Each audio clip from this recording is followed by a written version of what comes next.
Hello दोस्तों, नमस्कार। मैं मोनिका स्वागत करती हूँ आप सभी का आपके अपने यूट्यूब चैनल योगा वाले पर।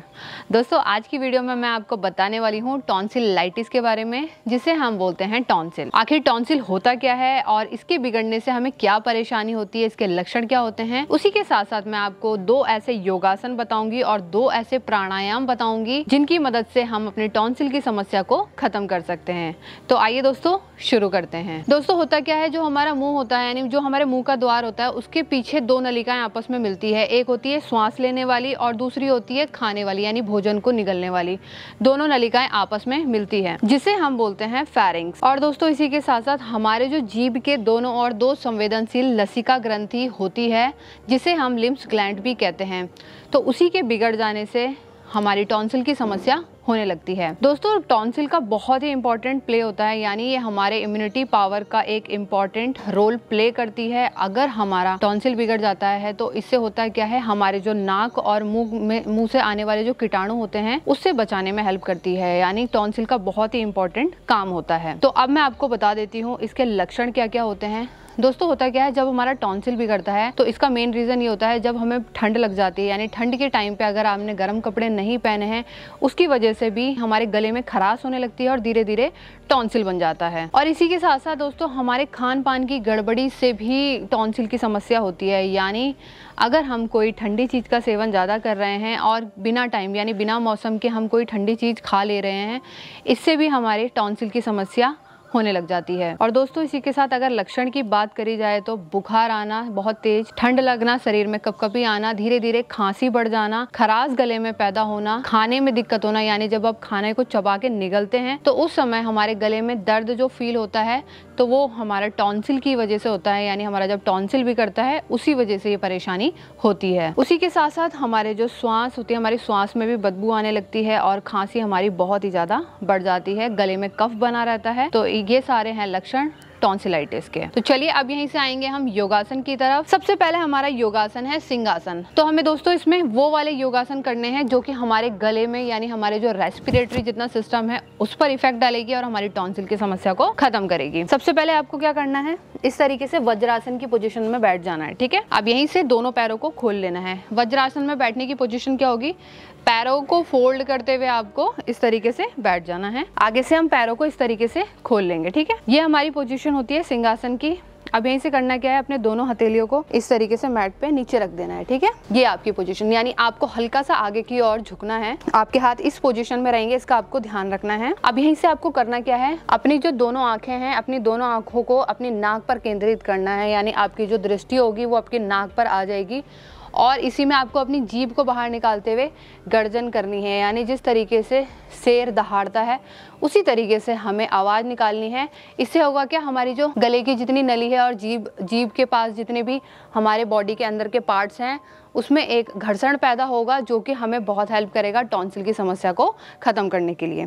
तो देखेंगे किस तरीके से आपको करना है। दोनों हाथ आ गए इसी पोजीशन में। अब यहीं से अपने दोनों आंखों को केंद्रित कर लेंगे अपनी नाक पे, जीभ को बाहर निकालते हुए गर्जन करेंगे। जीभ को जितना हो सके पूरा बाहर निकालने की कोशिश करनी है। देख लेंगे किस तरीके से करना है।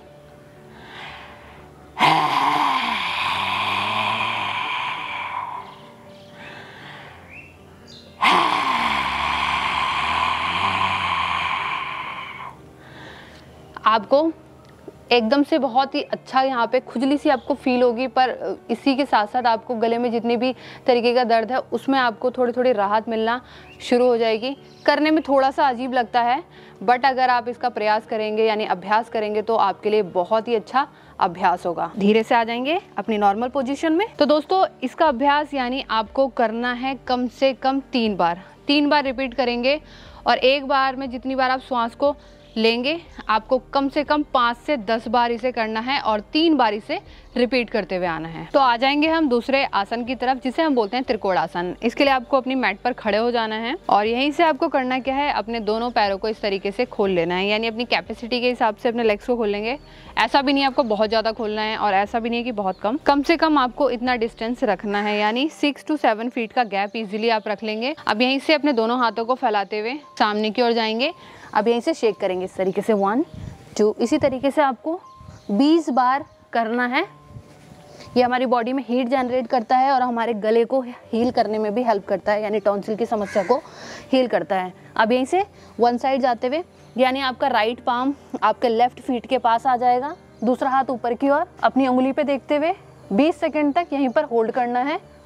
फिर यहीं से साइड चेंज करते हुए आ जाएंगे, आपका लेफ्ट वाला पाम डाउन जाएगा, सीधा हाथ आपका ऊपर की ओर आएगा आसमान की ओर देखते हुए, यहीं पर होल्ड करना है 20 सेकंड, फिर धीरे से वापस आ जाएंगे। तो दोस्तों ये था हमारा दूसरा योगासन यानी त्रिकोणासन, जो कि हमारी टॉन्सिल की समस्या को खत्म करने में बहुत ही ज़्यादा हेल्प करेगा। चलिए अब यहीं से आ जाएंगे हम प्राणायाम की तरफ, यानी हम तीसरा लेंगे प्राणायाम। तो हम प्राणायाम की शुरुआत करेंगे उज्जाई प्राणायाम से। उज्जाई प्राणायाम का बहुत ही अच्छा और बहुत ही बड़ा रोल होता है हमारे गले के लिए। देख लेंगे हमें किस तरीके से इसका अभ्यास करना है, तब आप समझ पाएंगे कि हाँ ये सच में हमारी टॉन्सिल की समस्या को किस तरीके से खत्म कर देगा। सिंपली आपको मैट पे इस तरीके से बैठ जाना है सुखासन की पोजिशन में। कमर गर्दन आपकी एकदम सीधी रहेगी।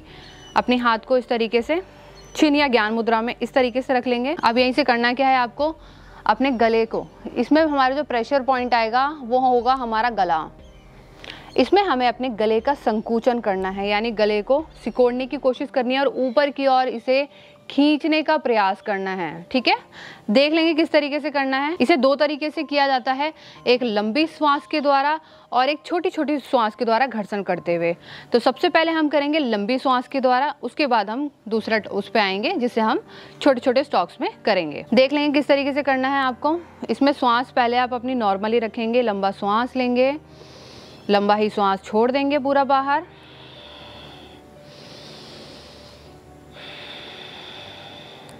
तो देख लेंगे गले का इसमें किस तरीके से संकुचन हो रहा है।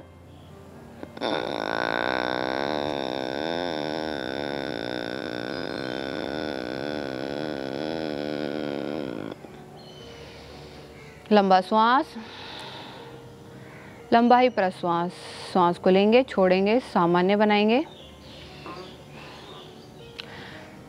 दूसरी बार देखेंगे किस तरीके से करना है। इसमें आपको अपने गले को पुश करना है ऊपर की तरफ, यानी संकुचन करना है। तो अपने आप ऑटोमेटिकली आपकी आवाज़ बाहर आएगी।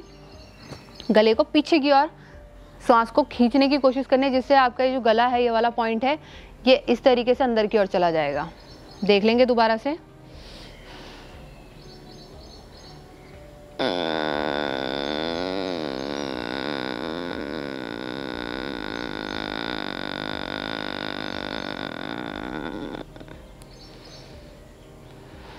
लंबा श्वास।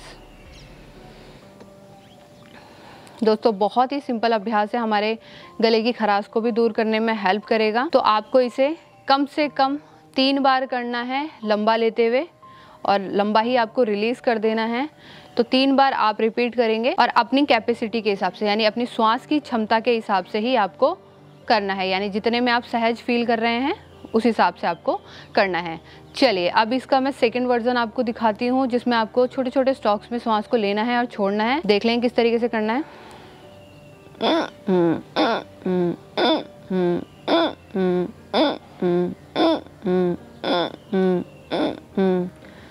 इसमें आपको आपके गले का पूरा घर्षण करना है। गला आपका अंदर की तरफ खिंचेगा, बाहर आएगा, खिंचेगा, बाहर आएगा। इस तरीके से आपको इसका अभ्यास करना है। दोबारा से एक बार देख लेंगे।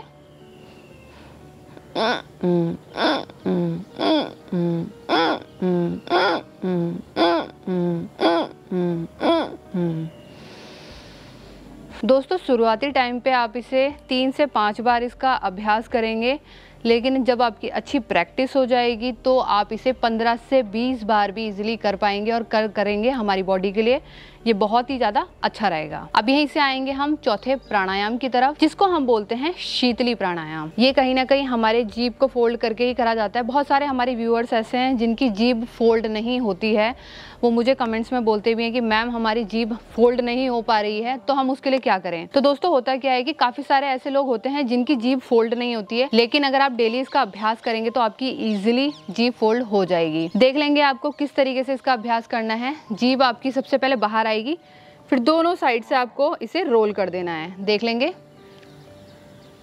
आप यहीं से रोल करेंगे और श्वास को खींचना है। जिस तरीके से हम किसी भी पाइप से या पीने की चीज़ को अंदर की ओर खींचते हैं, उसी तरीके से हमें श्वास को भी अंदर खींचना है। ठीक है, देख लेंगे। फोल्ड हो जाएगी।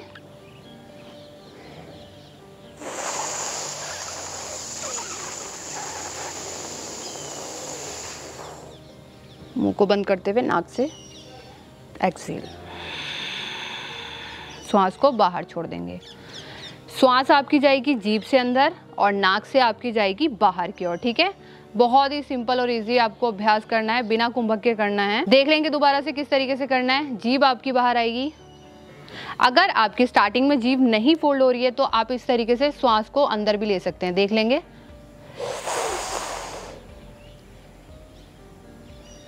नाक से स्टार्टिंग में आप ऐसे करेंगे, पर प्रैक्टिस करते करते आपकी इजीली जीभ फोल्ड हो जाएगी। जीभ आएगी बाहर, हो जाएगी दोनों साइड से फोल्ड।